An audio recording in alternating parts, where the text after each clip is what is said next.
We're reaching towards the end of the Cartagena's Game Fair Theatre programme, but we have the poster girl for the 2019 Game Fair, the person who stood up, was counted, went into the Mail on Sunday last weekend to be the former vegetarian who now feeds her family on pigeons and pheasants. It's Rachel Carrie. First of all, praise for the story. What I found awful about the story is it describes so many people, and yet it was so simply and elegantly told, and it's completely captured the imagination and, crucially, the agenda about hunting and shooting over the past week, despite my efforts to spoil things by not having Chris Beckham here. I knew you were going to get that in there. Yeah, I mean, really, it was a bit of a non-story. Well, it was a bit, wasn't it? But that said, I mean, look at it. Animal lover who hunts and kills to feed... Okay, she sparks furious debate online. That's the mirror version. But the original version was she hunts and kills animals to feed her family. And that went down extremely well. I'm loving all of the... like you say, the red top papers. So the original Times paper was actually really, really positive piece. It couldn't have been, any better. This morning, yesterday, Friday, can't remember what day of the week it is, it's been so busy, was actually really positive as well. Now, the thing that's astounding me about the red top papers, which we all know no one reads them anyway, is that the saying sparks huge outrage and backlash. Yeah, that is not there, oh my goodness, but it sparked so much positive. And the biggest supporters of me are vegans and vegetarians. Well, you got praised in the original article. Sorry, I said the Mail on Sunday, I meant the Sunday Times. But you got praised in the original article by Compassion in World Farming. I did. Almost. Well, okay, it was as close as they get. Praise, but it was almost. So all of this backlash... I mean, this page doesn't show it, but you were also picked up all over Europe. You were saying words I simply don't understand from Slovakia, but the word Rachel Carrie in the middle, and you realise that this story carried across Europe and America as well. Yeah, there's a few people. I think it made Brazil. Someone messaged me this morning and said it made Croatia. I'm loud enough. Yorkshire girl. I've got big mouths. Yeah, it's fantastic. It's great coverage. It's very, very simple. Handy for my cookbook. Okay. Well, talk about your cookbook in a sec. I just want to unpick some more of this. So, part of it was to promote the game fair. I know. I mean, it was a placed story. But how did you come up with it? Because I mean, it describes so many people who might have been a vegetarian at 12 but come from a shooting family and therefore go shooting. Well, I just made it up, Charlie. I just thought, woke up in the morning, thought this is going to make her. No. It's the truth. It's my journey. And I think it's why it's made it the most relatable story and the most relatable news piece that I've ever been involved in, because it comes from such a genuine, organic place. It is my youth. And I was surprised at how many people didn't actually know that I used to be a vegetarian. I even had really close shooting friends who were like, "You used to be a vegetarian?" We're not being your friend anymore. No, I'm joking. Well, you were 12. I mean, that you were allowed to be a vegetarian at 12 and then see the error of your ways, or that's how I characterise it. I do have one slight confession to make about that, and it's something that I didn't want to say to the papers, but they of course said to me, "What changed your mind?" Now, the truth of it was I did a lot of athletics and dancing and gymnastics when I was younger, so I was really quite athletic and really active. And I was like a streak of, when I was small, I was really skinny. I'm not allowed to swear, am I? I was really skinny, and I became quite ill. I got shingles when I was really younger, and when I went to the doctors, they did blood tests, and they said she's actually really, really anemic.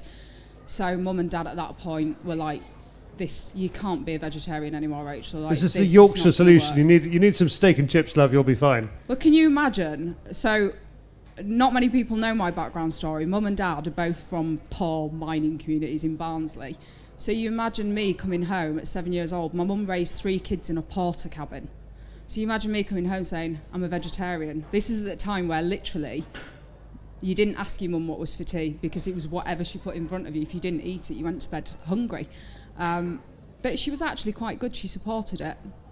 But you must have been a little bit hungry. I mean, I can see how you got to that stage of anemia and then had to do something about it. So but well done for not telling the papers. Yeah, no, I was the part I was going to say I didn't tell the papers. So they said, what changed it? It was the anemia, but it also was the time when McDonald's brought the chicken sandwich out. And I just really fancied it. That's a terrible admission. I know, so I thought let's not endorse McDonald's because I can't stand the stuff anymore. Now look, talk me through your week because it culminated in an appearance in Good Morning Britain on Friday. Is that right? Yes. Yes. So when a story breaks and you become the centre of that kind of media feeding frenzy. Okay, we're going to play some of I think the footage in a minute from the Good Morning Britain. Don't make it the first 5 seconds. But what happens first of all? Are there journalists out there trying to knock you down, or are they basically running with this as a positive story? So I have literally emails, phone calls to the point where I stop answering my phone because it gets really annoying. I've learned my lesson. I won't take on a media agent to manage it for me because I've learned that I know what's best for me, the right kind of media, not for me, for shooting more or less. So I got all of these offers, and most of them I just turned down, politely say no, I thank you for the opportunity, but no. Why? What were they asking you to do? Just not the right papers, they're going to sensationalise things. I'm very clever, and to be fair to me, with the papers now, and I've learned how to kind of work with them. I don't know if you saw that Lad Bible did something, and I actually got them to change all of the images because they'd put, our dad, and I was like, look, and they did. Okay, good. All right. So I work with the media outlets that I think are going to do justice to my story and actually tell the correct story and not try and sensationalise it. Okay, because for those who don't know, Rachel, you've got some experience with the media before. Can you just give us a kind of a short history of you and glamour model Jodie Marsh? The production company came to me. We're a couple of years ago now, aren't we? 3. I think it's coming up 3 years. Quite a few other production companies had approached me in the past, and I'd turn them down. You don't get a good feeling from them. So this was in the time where we're like, does shooting roll over and we do nothing, or do we start and try and get our message out there in the right way? And when they said to me, they told me the format and said it would be you going, on a journey with vegetarian, and I thought, perfect. What can they possibly edit that into? Obviously the deer situation. How charmingly naive. I suppose I believe in myself that much, and I think if I didn't believe in what I stand for and what everyone sat in front of me stands for, and if we didn't believe what we did, was good and right, and for all the right reasons, then I wouldn't do anything in the media. We'd hide. We would hide if we were doing something wrong. We'd hide. Oh, well, I think many of us hide a lot of the time anyway. It's a bit like sort of denying we are shooters when we should be loud and proud about it. So what happens? Jodie Marsh is sent round to your house with a film crew. So she just followed me for a week. We spent a week in each other's company, just very natural, just two kind of girls with a bit in common. Both from dads, self-made dads, kind of came from nothing, built a business, so we had that in common. Both a bit glamorous, me not as much as Jodie. No, you are. I know you're going to be modest. I love that line in the story last week where I think it might have been Good Morning Britain, where somebody said, "But you're very glamorous," and you go, "No, I'm a mum." I think that's important. I know it's up to the beholder to decide that, and you allowed people to do that, and that's important. Right, take us back to Jodie Marsh, because it ends up reasonably well for shooting in her reaction. She was a vegetarian. Was she a vegan? She's a vegetarian. She's a vegetarian, but she should have hated everything you're about. But that's not what happened, is it? She spent basically, I think it was 7 or 10 days in all that we spent together. I actually slept at her house one day. We had a sleepover. We just spent time in a company. I took her to see people, mentors, Andy Crow, Mike Robinson, and just was honest with her. She went just deer showed her our stalking with you. world. She went deer stalking. She came pigeon shooting, which was hilarious to see someone kind of... I say hilarious. I actually learned a lot during that program myself. It was quite a kind of personal journey, because to see someone who's genuinely just doesn't like to see something die, or just genuinely doesn't. She was a vegetarian, by the way, because she didn't like the taste of meat. So when she actually became a vegetarian, it wasn't on animal welfare grounds. She just didn't like meat. Okay. All so, right. But she was great. You know, she stomached it, and fair play and respect to her. And yeah, she's a clever girl, I suppose, because she just got it. She said, "You know what? I understand."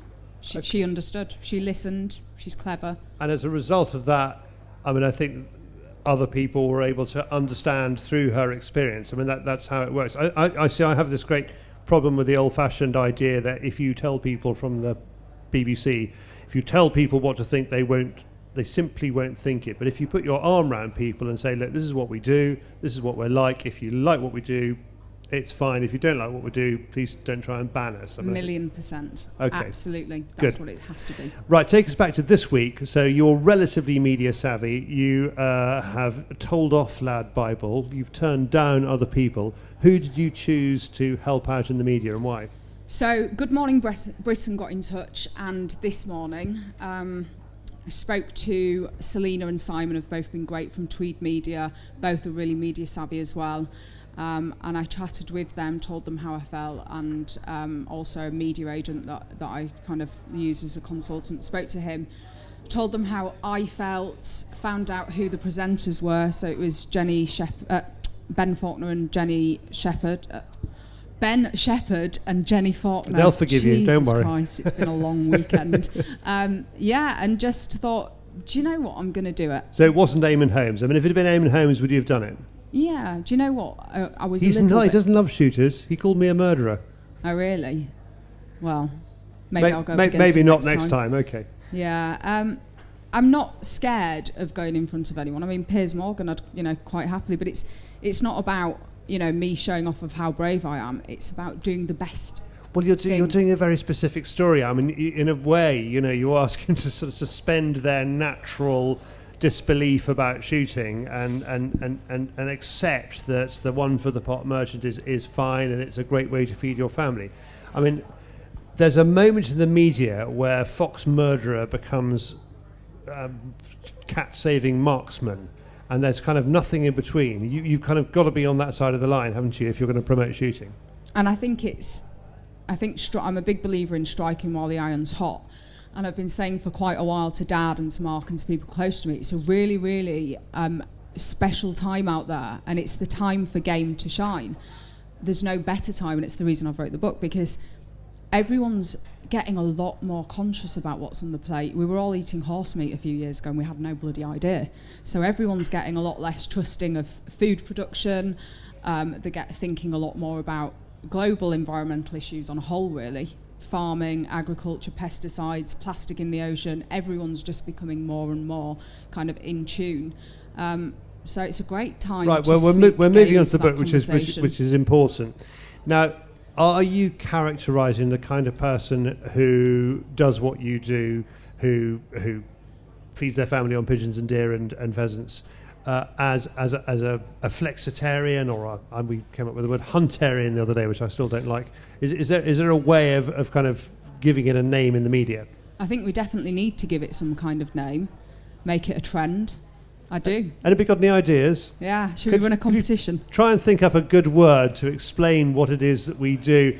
I mean, there's a guy called Mark Zuckerberg who runs Facebook who claimed once that the only meat he eats is what he shoots, which I thought was fantastically laudable. Is there a way of explaining what he does? So that's basically what the story about me was, because it's come full circle. And so I eat only what I hunt, and I will only eat if I go to the farm shop, for example. I will not eat supermarket meat anymore at all. We just don't buy it in our house, much to my 13-year-old son's dismay, because there's no, junk food in the house. This is the 13-year-old son, and when you were 13, you were the one who went for the McDonald's. That changed your mind. You might see some rebellion there later on, but anyway, carry on. He's a rugby player as well, so all he does is eat. He eats me out of our house and home. So, we definitely need to think of a name for it, I think. I just think it's a really, really good time out there to push out this idea for the book. So what is the book called? It's called Game and Gatherings. It was originally going to be called Heart Shot, So I thought that was really cool, kind of play on what happened with the Jodie. And then my friend who doesn't hunt said to me, I don't really get that, and I don't think I'd want that in my kitchen. So no. I have to sometimes think outside of my, little world that I live in. Yeah, you're also in the kind of gaming, video games area. The heart shot is also a thing there. So I wouldn't get away from that. It's game and gatherings because there's a lot of, wild garlic, and I'm a big believer in, if it grows together, it goes together. So often if I go deer stalking and I find a bit of, wild mint or bit of garlic, if whatever's in season, you find yourself kind of foraging as you go kind of out hunting. Yeah, a pocket full of weird leaves, exactly. Yeah, so I thought game and gatherings is good. I'm working with an absolutely incredible team. I feel so fortunate to have found them. And it's been a really big dream of mine for quite a long time. And it feels like the culmination of everything, even from being, the 7-year-old vegetarian to present day. It's a really genuine journey. And I thought, what's the one common thing that my entire life has had? What I love the most? Food. Yeah, food. And it's a universal language. It talks to everyone, so why not? It also has a kind of social connotation, doesn't it? Because gatherings might be what you gather from the hedgerow, but I mean, you get together to eat, don't you? The social side. And the social side of shooting as well, So yeah, it was an appropriate title. And okay, so within the book itself, I mean, are you just doing clever titling and a narrative for pheasant recipes and pigeon recipes, or was there more to it than that? I'm not trying to preach in the book. It's not about preaching to people who do eat meat or don't eat meat, or do eat game or don't. It's just a really modern offering. I mean, when I actually can't cook, by the way, I'm terrible. No, I'm joking. You can't cook. No, come on. I really enjoy cooking game, and what I found over the years, it just developed naturally. Where I found I was spending more time cooking, and Mark will tell you, it kind of looks like a bit like Marco Pierre White's in sometimes how I present it. He's like, I just wanted, steak and chips. What's this? And he comes in from work really hungry, and I'm there, like preparing and saucing and all the rest of it. And it just happened organically. I thought, wow, I'm really enjoying this, and I can actually cook, and I take more time and more pleasure in cooking when it's game. You appreciate it more when you've been out there and got it yourself, and you write on the freezer bag where it came from, and you remember that day, and there's a lot more to it. Exactly. Yeah. Okay. So I appreciate it. So cook more. Just started putting it out there on Instagram a bit more, and found people asking me, "Oh, could we have the recipe?" How's the best way to cook this or to do this? I just thought it's the right time. Okay, so I grew up with Angela Humphrey's books about game cookery, and I think for a modern audience, I mean, they were great for me, but they're quite scary. You start with game in the feather, you've got to pluck it and draw it. That's kind of too much, isn't it? Is there a sort of an entry level game element to this book, or are you going straight in saying first catch your rabbit? That was in a 19th century book, wasn't it? I didn't want to put much hunting in there. I've got a huge collection of photographs, obviously, from hunting. I was like, I don't want it to be about hunting. I want the main focus to be about the best part about hunting, the food. So it's mainly focused on that. I'm not there kind of giving an A to B, this is how you start to hunt. Obviously, there's going to be links in there to point people in the direction. There's also, I compiled a directory, so of game dealers, game suppliers, game restaurants. There's a lot of online quite a places then, to order. Yeah. I was actually surprised myself how many online retailers will deliver fresh game to your door now. It's fantastic. And how many local butchers. And the whole point, I'm so passionate about getting more people to eat game, as all of us are, and getting it out there into the mainstream. And so to say to people, you don't actually have to hunt, you can, and I do get asked that. I get people who don't hunt or don't have access to land like I'm fortunate to, who say, where can we buy game? So if more people are also going to be going to local butchers saying, can you get us some pheasant? Fantastic. You can do that. Has it got photography in it? Yes. Right, the cookbook, it's an absolute nightmare. Taking pictures of food, it always looks like dog food unless you do it properly. Are you doing it properly? It's a good job you haven't actually seen my book, I might add at this point. It does not look like dog food. The photography, it's amazing. I am the worst person for self-criticism, and I actually, much to everyone's surprise, I hate having photos taken. I hate posing, I hate having photos. You photograph very well, may I say, but carry on. I love that photo. No, I don't, so I hate front-on photos. So this was, because it's all about the food, and I said it's not about me, it's by me, and I do want to feature in it, but I want it to be about the food. The photographer, Matt Austin, I literally feel like I've got a girl who works in an organic farm shop putting their recipe cards together, who's helped me with the whole book. And I honestly feel like someone got my heart, this sounds really cheesy, and kind of tipped it out on the floor like a piggy bank, and the results of the photo shoot and everything were just perfect. Is that too amazing. Cheesy for a Game Fair audience, or do you understand what she means there? I mean, I do get it. I do see what you mean. Okay, talking about the various aspects of the game, is it going to work for people who mainly catch rabbits and shoot pigeons? Is it at the grouse end? Do you have to be a deer stalker to enjoy this book? It's a bit of a mixture. There is quite a lot of venison in there, but I think there's a lot of venison in there because obviously once you've got a deer in the freezer, you've got a hell of a lot of cuts of meat to do something with. So venison is a main feature, but there's pigeon in there, grouse in there, duck, pheasant, partridge, boar. There's quite a few wild boar recipes because it's one of my favourite kind of things to eat, but also I'm quite lucky that one of Mark's students has quite a ready supply, so it kind of sends quite a lot up there. And where did you find all these recipes? I mean, have you been kind of magpieing them away for the last 5 years? So one of my favourite things about game and cooking game is you can do it quite simply. I shouldn't say this because you're going to think, well, why should we buy a book? It's true. But it's got a lot of inspiration. There's a lot of kind of just simple ways to cook game. There's a lot of I don't want to give too much away. No, come on. They'll. There's some really cool recipes in there. Just promise her you'll buy it, then she can give it away. And I didn't want it to be about, just family dishes or just this. There's a bit of barbecue in there. There's a bit of curing in there.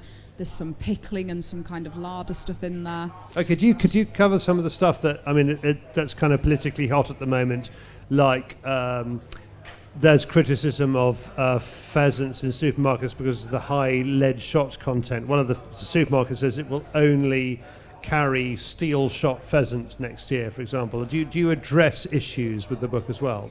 Well, part of my job, my actual day job, is I'm an environmentalist. So we as a family have waste companies. So part of my job is to help food manufacturers, is one of my main customer bases, to help them mitigate environmental impacts. I spend a lot of time. Oh, you're in that area already then? Yeah, so I spend quite a lot of time in food manufacturer plants.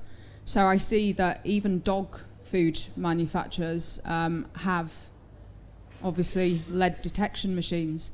So my answer to that is just, respond to it, produce the game responsibly, respond to that by making sure you deal with it as you would any other food source. Now, your dad is Dave Carrie, who makes superb films about pheasant shooting.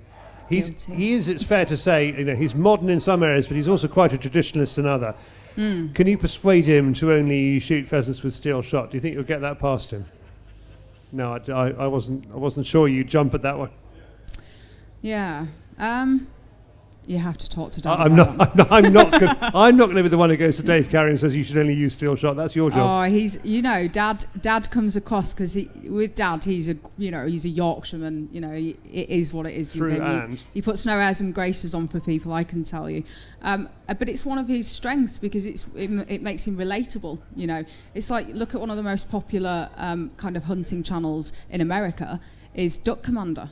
Because they are all so, relatable, kind of bit hillbilly, bit like my dad, really. But actually, that was kind of my last question. So where Americans have particularly scored with hunting, and they have got a lot more experience in promoting what they call hunting, what we call shooting, sports, is they have made the jump from specialist consumer, this is shooting as a specialist consumer activity in the UK, to what you might call lifestyle. So a bit like Top Gear is no longer a car program, it's really it's a program about people who drive cars. So it's a people program.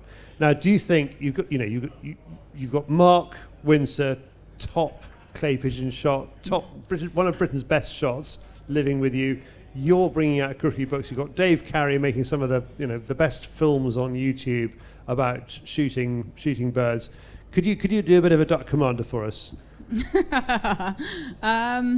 If you want to come and spend a week or a month or any amount of time in our household, not sure my feel nerves free could to take do it. I don't think your nerves could take it. It's quite an unconventional kind of family we are. Well, I knew that kind of thing. You would be a superb. I think you would be a wonderful projection of a kind of hunting, shooting, American-style hunting, shooting family life. Do you know, it's one of the reasons I was disappointed that Chris Packham wasn't allowed to the game fair, because you look around and look at everyone. There's mums and families and kids and grandmas and grandfathers and people interested in food, and there's so many people from all different walks of life. I think that would have been a real eye-opener for Chris Packham. I mean, you see some of the people, if you park right down in the really far-away car park, you look like a hiker. You kind of look a bit like Chris Packham with your Mac on. But we have so much in common with there's them. not a great deal between, here and Glastonbury, apart from the Labradors and the shotguns, really. I absolutely agree with you. We don't have so much music, I suppose. Yeah, I absolutely agree with you. Okay, so is that the future? Is lifestyle the future? Generally speaking, should we be presenting shooting as I know it's a difficult one, if outside the media, I'm speaking very much as a kind of media-y person, but if we can present shooting as a lifestyle thing rather than a kind of specialist, slightly insular activity, would we be doing better? It is a lifestyle thing, and one of the things that I try to get across to anyone I agree to do media work with, as I say, you can't, you have sport, and then obviously think about rugby, football, all the different sports you have. So you have hunting.